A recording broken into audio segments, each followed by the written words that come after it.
Scott Lackman from 4510 TV. On today's program, a very close story to my guest's heart, a sensitive story. We're in February, which is Ovarian Cancer Awareness Month across Australia. Good morning, Daryl Jarvie. Good morning, Scott. Now, Daryl is a good long-term family friend of ours, and I wanted to take this opportunity today to talk to our viewers and spread a story about ovarian cancer. Right. I mentioned that February is Awareness Month for ovarian cancer. Nationally, through the Ovarian Cancer Australia organisation, they've got a few campaigns to raise awareness.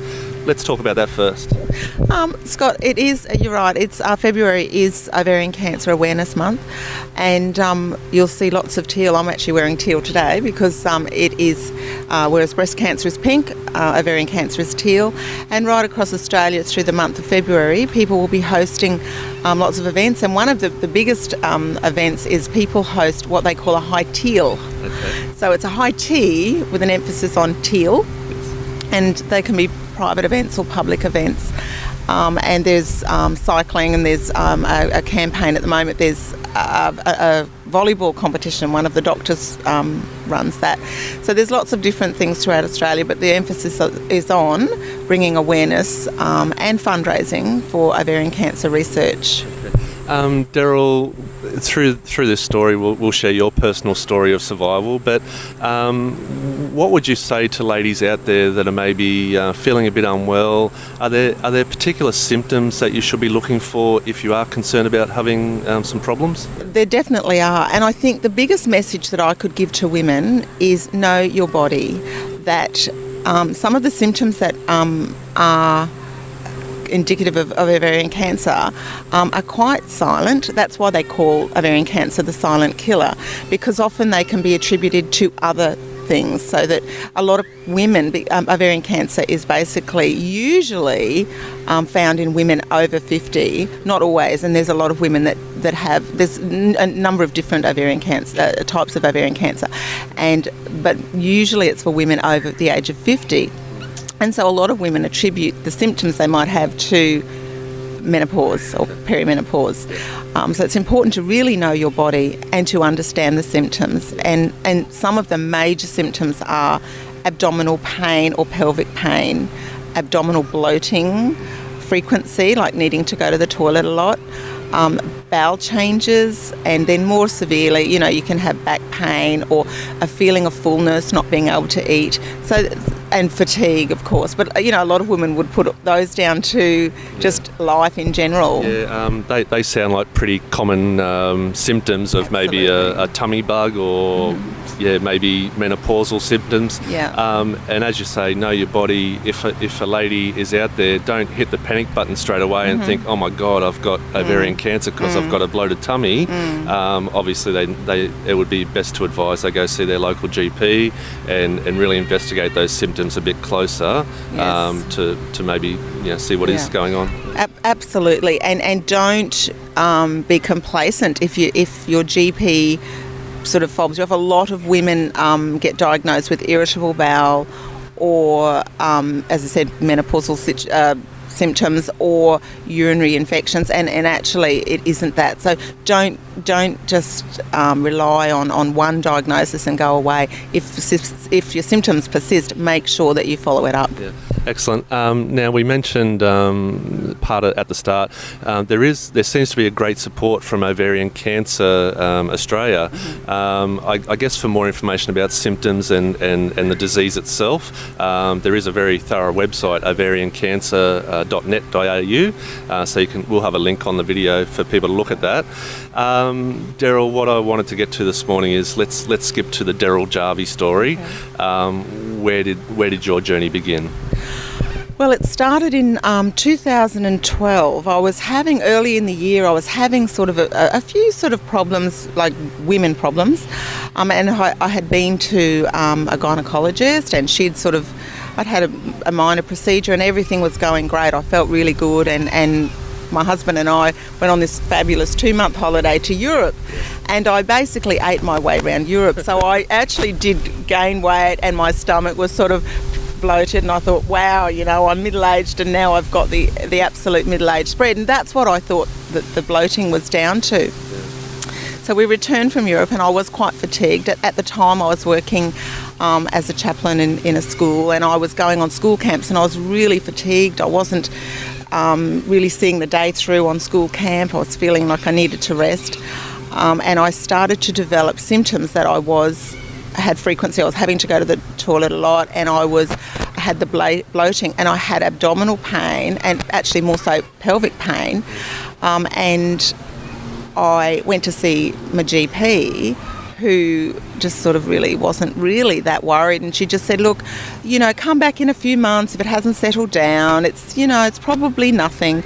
And obviously this was very uncomfortable for me, and I actually said to my husband, look, I've got a lump and I just want you to feel it. So he felt my abdomen and he flipped and said, you go back to the doctor right now. Yeah. So 2 weeks after that, I went to see my gynaecologist, and she immediately went into action and was very concerned.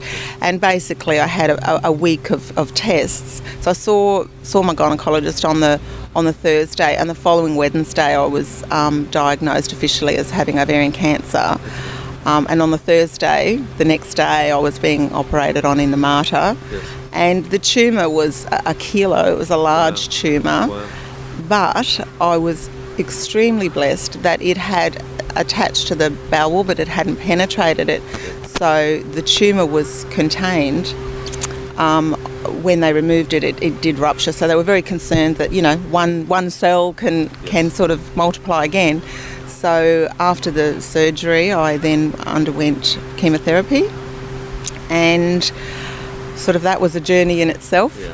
But at the end of the chemotherapy, I have had, since my last chemotherapy was 12 months ago, and I'm now happily in remission and embracing life, and my hair's grown back, and I'm, you are a beautiful lady, Daryl, and just that survival story of acting on your symptoms, not disregarding it, the support of your family.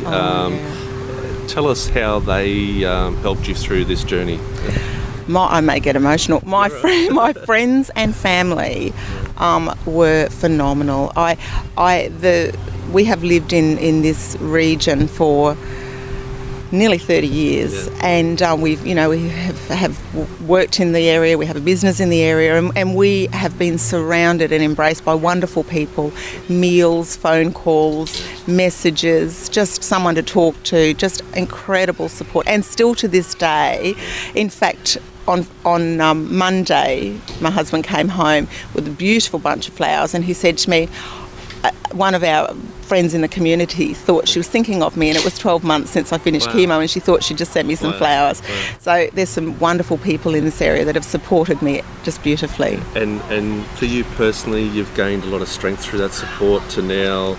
We're sitting here today, and you're spreading awareness about this disease. Absolutely. You've found strength through that support. What's ahead for Daryl Jarvie? Are you wanting to make your awareness a lot bigger in the Caboolture area? I think I would like to do that. I mean, I've taken this last 12 months fairly steadily, because it's taken quite a while to get my energy levels back and to feel like I'm me again. And I would like to do that, and I think awareness, educating women and men, because it's a people disease. It's not just about women, because I know that this disease really affected my husband, and I have 4 sons, and they were, shattered when I had my diagnosis, and my daughters-in-law. So it's anything that affects you, it affects your family, and it affects your community. So I think that it's important to educate people. Okay. Daryl, you're hosting a high teal, a high teal this Sunday to a private group of friends and some other survivors that you're aware of. How about next year? Do you want to try to make that a public event, that we can have a high tea in Caboolture and really get behind this cause? I think that would be great. I as I said, last year I hosted a small one, and this year it's getting bigger. Yep. And that is the goal, that we can then go public and have a lot more people. And I'm expecting about about 70 or 80 friends this weekend. Okay. And that's about all I can accommodate on my own. Yes. But if I can go public, then, obviously I'd have more people supporting me. And Excellent. So, Daryl, the day that you went and seen the specialist and you were diagnosed with a form of ovarian cancer, tell us the emotion and the thoughts running through your head sitting in that doctor's surgery. It was obviously a really emotional time. Somewhat, I knew something was wrong. So I was very aware that my body had changed and that I had symptoms. So it was relief in one sense that I knew what I was dealing with. It was obviously just a range of emotions that rushed through me of not so much fear, but uncertainty of what was ahead and what was involved. I knew I was going to have surgery and just that alone and having to face the fact that, okay, what is this and how big is this? But I actually have Christian faith, and I felt very comforted in the fact that I just handed myself over to God, and I just felt very comforted. So I possibly didn't have a typical reaction. I didn't panic. I felt very calm, and I probably went actually into task mode where I thought, okay, I'll just make sure my bag's packed. I'll pack a bag for Bruce to make sure that he's okay, and I just started getting organised. And we didn't actually tell a lot of people because we didn't know what we were really dealing with. We just, it was really an interesting time because I didn't actually panic, and I didn't even really cry so much as think, okay, what's this about? What do I need to find out about this? What's going to happen? And so from that reaction and having faith, it sounds like you're the rock out of this with your family. You mentioned Bruce, your husband. Yes.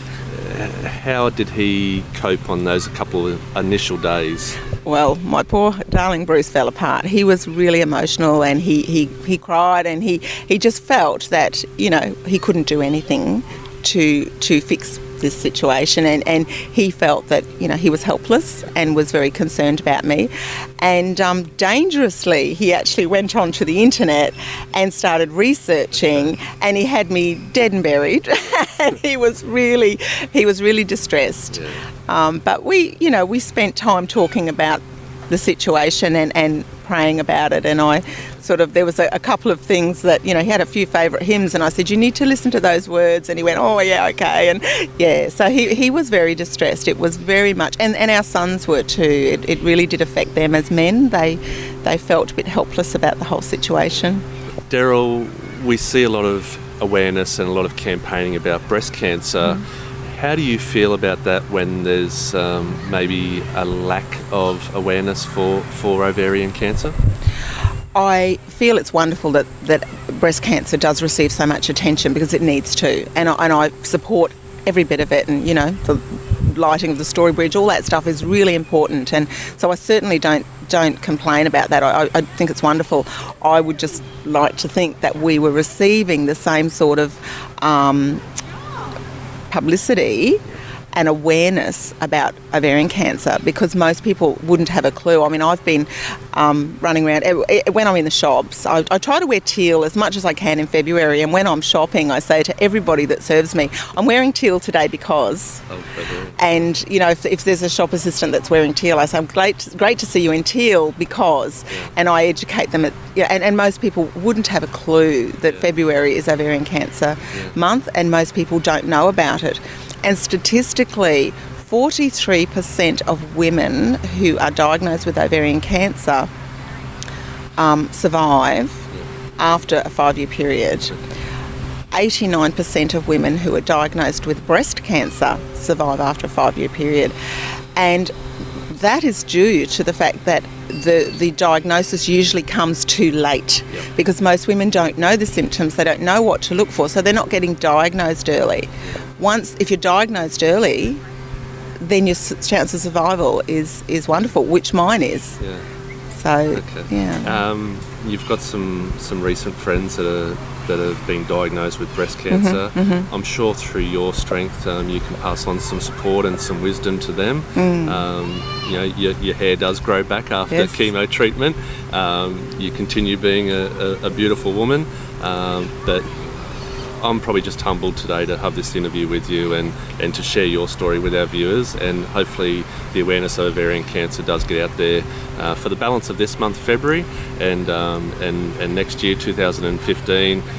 Let's try to support it even further. A great story. Daryl Jarvie, a local resident of some 30 plus years, a good family friend of our family.